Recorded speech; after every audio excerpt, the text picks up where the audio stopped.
May I come in, sir? Please come. Rohan Keshan. Yes, sir. Oh, Rohan. Good evening, sir. Please sit down. Thank you, sir. So, Rohan, tell us briefly about yourself, your qualifications, academic, your work experience, if any, and your main hobbies. Yes, sir. So, I belong to Shekhawati region of Rajasthan. So, I've done my schooling from my native place only.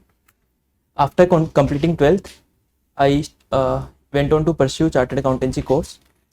During the 3 years of my articleship, I went to Mumbai, and post qualifying chartered accountancy in 2018, I started pursuing civil services, and this is my third attempt and first interview. Mm-hmm.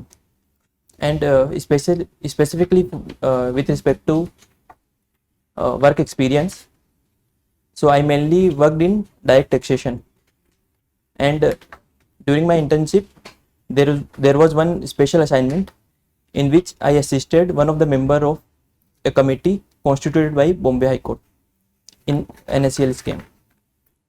So, Rohan, we start with your state, Rajasthan. Yes, sir. Shekhawati has many Havelis. Yes, sir. Rather, it is unique from that angle.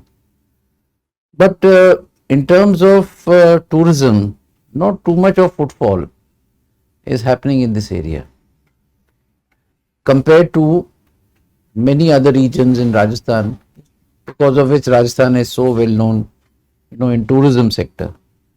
Can you cite few reasons as to why Shekhawati has not emerged as a tourism hub within Rajasthan? Sir, we have the distinction of a lot of Havelis, which is called world's largest open art gallery. However, sir, due to the lack of preservation of those heritage sites, and as well as, sir, there is a issue of connectivity. There is no direct connectivity in terms of civil aviation. So these are two main reasons as to why there is less number of tourism. However, government has significantly putting efforts in making Randhawa, which is one of the town in Shekhawati region, as tourist hub. And recently in the latest budget, they announced Shekhawati circuit as for promoting tourism. Mm-hmm. You have done economics also. Yes, sir. Your subject was economics as well. So, inflation and unemployment, to my mind, are the currently biggest issues of concern in the Indian economy. Yes, sir. If you agree, then tell me what have been the reasons in the past 1 or 2 years.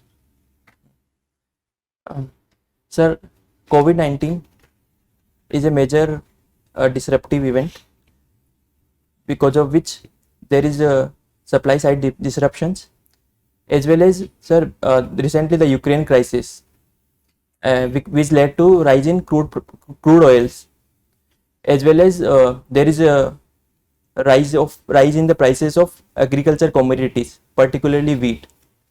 So these two things, COVID-19 and recently this Ukraine crisis, had led to inflationary pressure in the economy and unemployment. So because of COVID-19, there is a loss of livelihood, and that is the main reason. However, before the COVID pandemic also, PLFS report has reported one of the highest rate of unemployment in India. So this is the overall analysis. So, if inflation is so high, what you suggest as an economist to the RBI कि महंगाई को कम करने के लिए क्या सुझाव देंगे आप? Sir, the current rate of inflation is on the higher side. However, within the range is the targeting framework. So it is on the higher side. However, my suggestion would be, right now the monetary policy stance is accommodative. So in the next monetary policy committee, RBI should change the stance to neutral, because that will give them the freedom to change the policy rates in the future. Because otherwise, if they What do, is a policy rate? so policy rate in India is repo rate. That is the rate on which banks can take money from RBI. No, I was wondering what is policy rate? Repo rate. Yes. So repo rate, you mean to say, can be changed. No, I'm saying the stance should be changed in the next meeting, and on the basis of the analysis at that particular point in time, like the issue of Ukraine crisis, all these things, all the factors. You have mentioned that. Yeah. So tell me, a high savings rate is good for the bank, or the current situation where the savings rate is very low? High saving rate is a good thing, because it will lead to the virtuous investment cycle, as is talked about in the recent economic surveys, because that will lead to higher investment, and higher investment will lead to increase in the competitiveness in the economy, and this will lead to increase in exports, as well as overall increase in economic growth. What is Sensex and Nifty 50? So all those Sensex as well as Nifty are the benchmark rate. So they reflect. It is basically the price index. It is basically like a index which represent stock market. So in Sensex, it is a benchmark rate for top 30 companies in which is listed on BSE, and Nifty 50 is a benchmark rate for 50 companies from diverse sectors listed on NSE. You belong to Sikar in Rajasthan. What are the various regions within Rajasthan?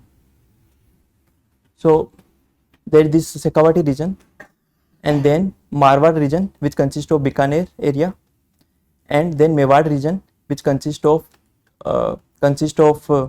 Mewad, Chittorgarh, and that area, and then this Wagad region is there, which consists of tribal area like Dungarpur and other places. So these where does this place? Anyway, forget it. That's not in my mind. What is the relationship between SEBI and BSE?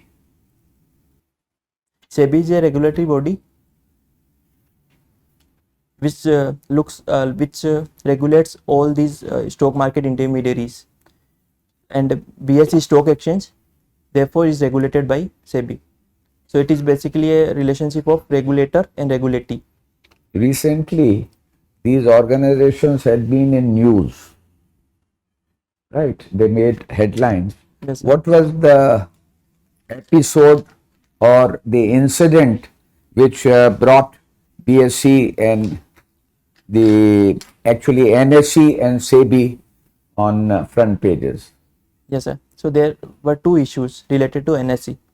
So one of the issue was related to co-location. So one of the broker was given the preferential access by NSE. That was in the violation of the law.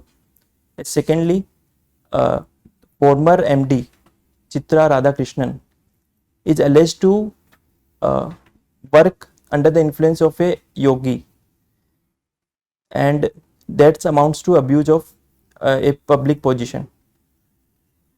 So these are the two reasons, and right now I think CBI has taken over the case, and former MD is in judicial custody.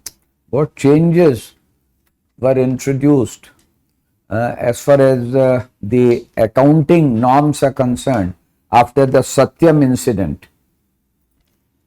So there are a lot of things done by various regulatory body as well as MCA in Companies Act 2013.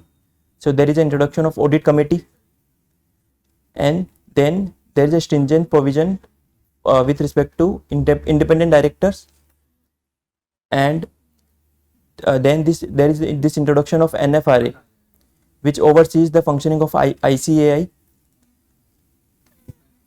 and SEBI LODR rules 2015 was also introduced, that basically strengthen the corporate governance mechanism. These are the Okay, that few will do. prominent. Yes. One of the most prominent practicing advocates in the Supreme Court is also a qualified chartered accountant. Yes, sir. Who's that? The Mr. Harish Salve. Okay, thank you. Well, Rohan, you have heard of the Bhilwara model? In with respect to COVID-19. Yeah. Yes, So, have you read about it? What was so special about it that it got acclaim from all the health authorities? Sir, as far as I remember, during first wave of COVID-19, Yeah. they could control the situation within a few weeks, and one of the prominent reason why they could control the situation was that I believe the door-to-door survey, as far as I remember, and I think management at a very micro level. Micro level. Quarantine, people were Yes, sir. quarantined immediately. However, I don't know the exact details. Okay, nice, good. I've read about it, but yes. Now, tell me, as a district collector, how would you use social media as a part of good governance? How can you use that? Yes, sir. So the lack of awareness of various government scheme is one of the main challenge. So social media can be used to promote various government schemes, so that the marginalized section. However, the issue of digital device is still there. However,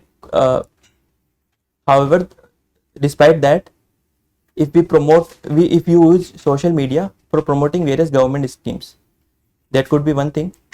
And then we should promote positivity. Like there is this forest officer, Praveen Kaswan.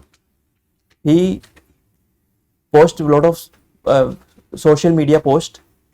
So he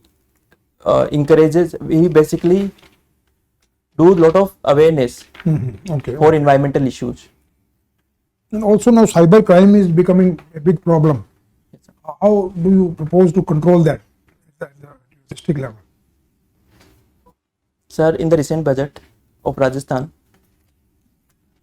they are proposing to introduce district level cyber crime committees. Headed by district collector? That I am not sure, Okay, okay. but they are creating this thing.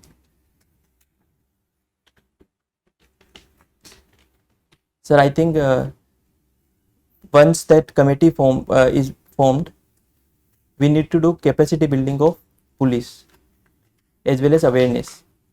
So there is this movie Jamtara, where cyber crime in financial sector is highlighted. So such movies can be promoted, as well as by strengthening the committee as well as the existing police infrastructure for cyber crime. That could be the steps. What is the Saubhagya scheme? And So lot of- yes, Saubhagya scheme is having a target of 100% electrification of every house in India. And how is it doing in your opinion? Sir, it is very successful. However, lot of the remote places like hilly areas, so we are not able to penetrate there.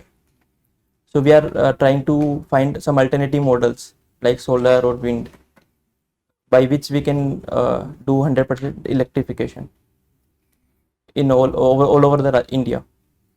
And where do we stand as of now in our commitment to renewable energy with regard to sustainable development goals? Renewable energy, yes. So recently, Honorable Prime Minister has announced a target of 500 gigawatt by 2030, and this was increased due to the fact that we are able to achieve. We were able to do quantum jumps in renewable sector. So as far as I remember, we crossed I think about 150 gigawatt, but Okay. I am not sure about it right now. Right. Thank you. So you have studied commerce and economics, Yes, sir. and that was your optional subject also. So I will ask you questions on that topic. Yes, sir.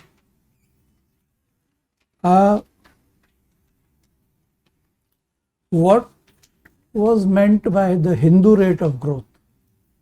You heard Yes, this term? Yes, sir. So during the initial year of our post-independence, so we used to have economic growth of like 2 to 3% averagely.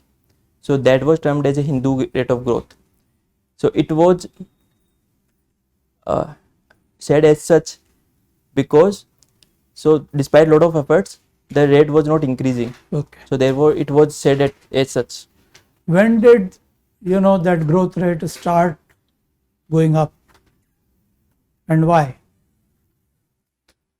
So this was due to 1990 LPG reforms, and during 2000s, so we had a average growth rate of more than 7 to 8% during 2000s. So that was the golden era, we can say, with respect to Indian economy.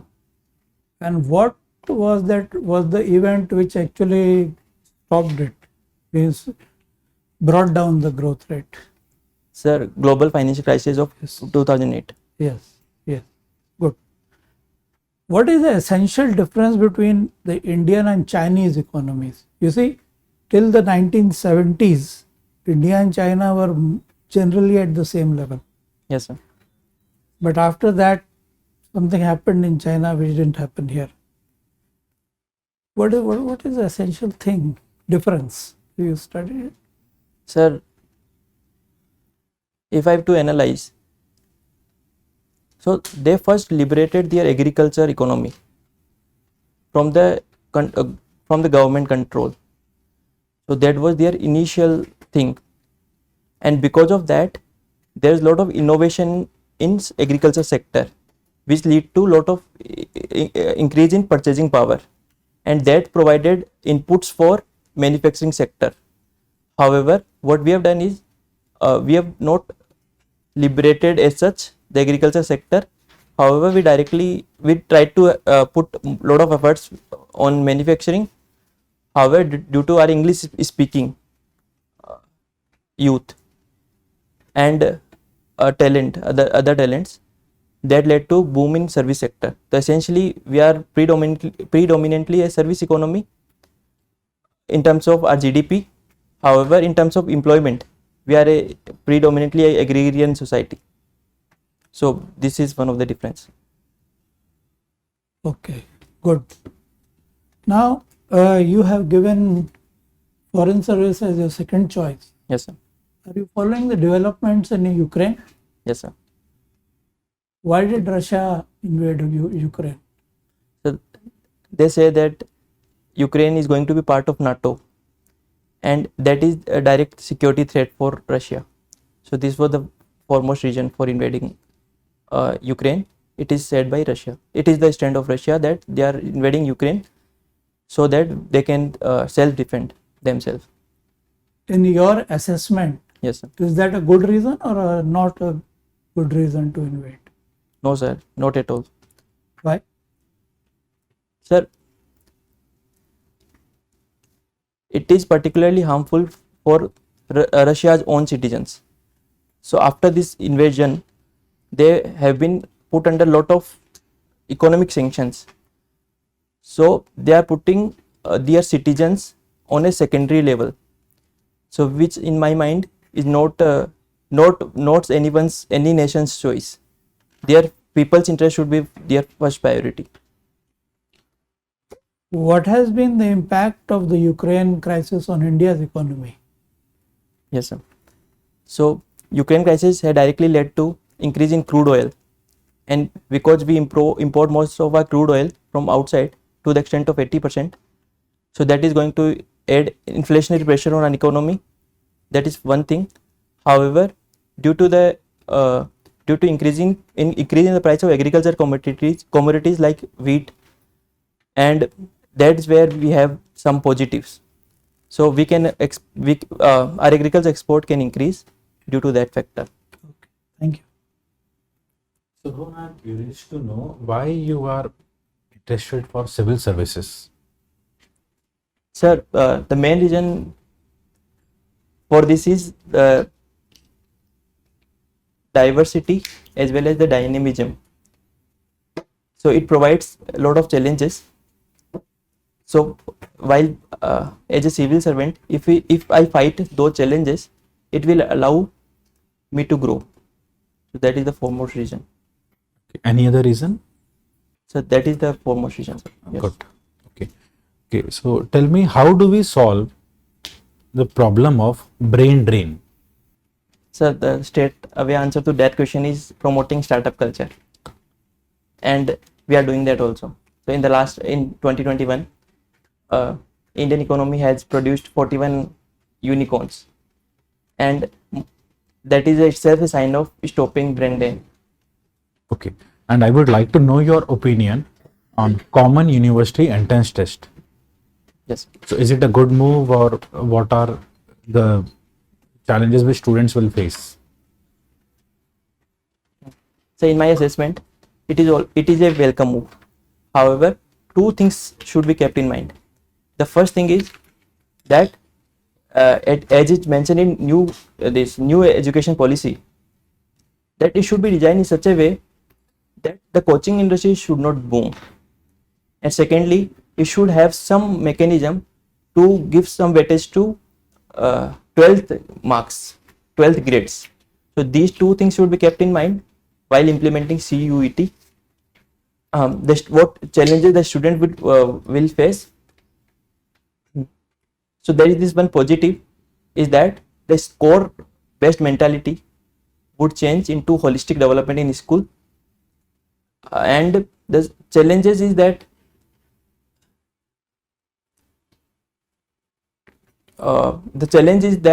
if we implement CUET without providing any weightage to 12th grades, then the importance of school education would go down.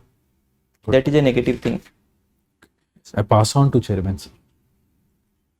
So, Rohan, BIMSTEC and Quad. Yes. India is member of both the organizations. What is the difference between the agenda of the two organizations?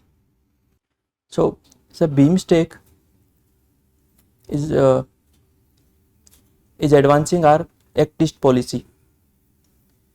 So it will allow us to move eastward.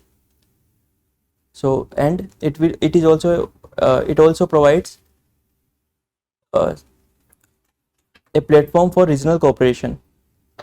However, Quad is set to ensure free and open Indo-Pacific. So therefore, Quad has very larger goal. However, BIMSTEC aim cannot be undermined, because regional cooperation will only lead to global cooperation. So, Rohan, from our side, whatever questions we wanted to ask, we have done that. Now, we would ask you if you have any topic which has been uncovered and you would like to maybe ask a topic from where I can ask you a question. Sir, I've invested a lot of my time in assisting committee. Which committee have you assisted? Yeah, so that was constituted by Bombay High Court Mm-hmm. to investigate NSCL scam. Okay. So that is one of the area. All right. Have you made a mention of this? Yes, sir. It is in my Hobbies? achievement section. Acha, achievement section. Let me just see. Assisted Bombay High Court Committee in NSCL scam. Okay. So, what was the issue in the scam? So NSCL scam was a commodity exchange market scam.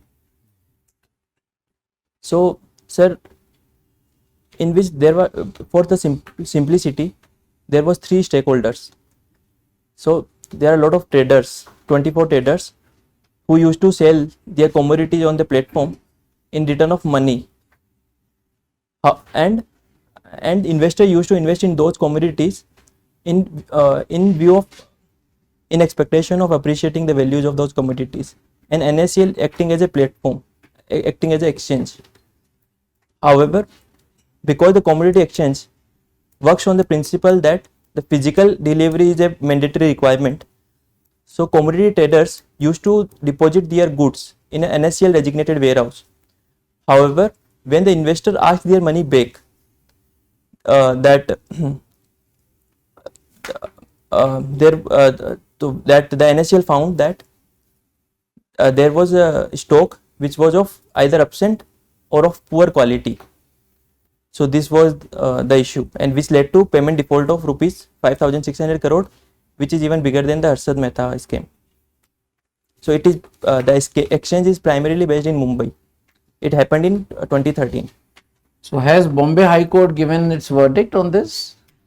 So it is a continuing process. It's in there, it's going Yeah. on. Was NSCL also conspired? Did they also conspire in this scam? So there are reports which suggest that there is a collusion between NSCL and those trading members, Right. and brokers used to lure investors on the pretext of fixed return. So this was the issue. So Rohan, we finish our interview.